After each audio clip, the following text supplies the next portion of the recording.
Thomas and Percy enjoy working in the docks. They like the sea air and the sound of the gulls. But one day the friends were feeling hot and bothered. A crane was causing trouble.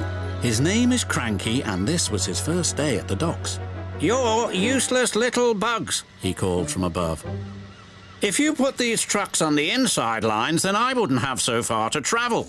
"Rubbish," said Thomas. "We always arrange our trucks like this, and no crane has ever complained before." "Well, I'm complaining now." And Cranky banged his load down on the quayside.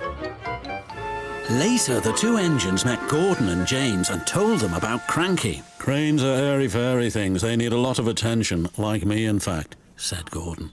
"You should see the situation from Cranky's point of view," huffed James. "He's high up in the air, coping with wind, rain and baking sun. Then he looks down and sees you two little engines being annoying. No wonder he called you bugs." When Cranky heard that the big engines agreed with him, he grew bossier still.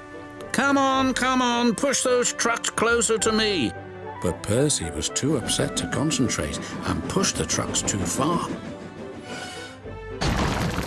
Poor Percy. Then, Cranky played a trick on Thomas. "Push your trucks onto the outside line. It's easier for me to load up." So Thomas did.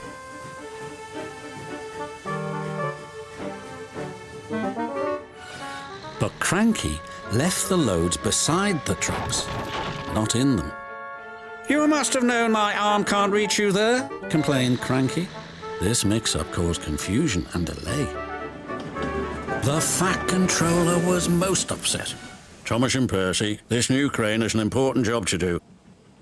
I have heard that you have not been helping him today. You will go to your sheds and consider how you will improve yourselves tomorrow." Now, Thomas and Percy were upset too.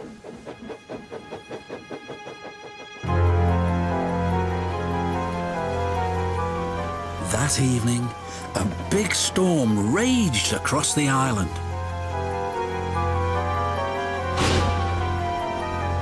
Cranky and the big engines were trapped at the docks. "We're sure to be safe in this shed," said Duck. But he was wrong.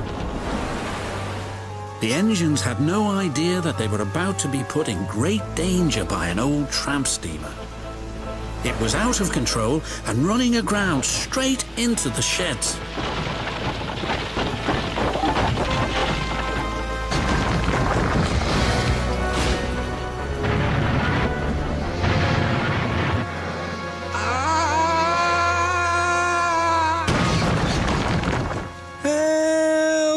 Called the engines from inside the shed. "I can't," called Cranky pathetically. When the storm was over, the Fat Controller rushed to the scene of destruction. "Thomas and Percy will help you," he called to Cranky, "and then you can help the engines." "Oh, please, hurry," cried Cranky, "and tell them I'm sorry I was rude to them." "So it was you," murmured the Fat Controller. "I owe those engines an apology." Thomas and Percy soon came to the rescue. And it wasn't too long before Cranky was upright again and clearing the wreckage.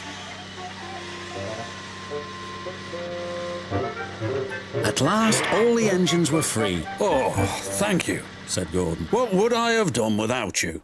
"Well, I had to be rescued before I could help you. But I never thought it would be by a couple of Cranky was about to say bugs, but he quickly corrected himself.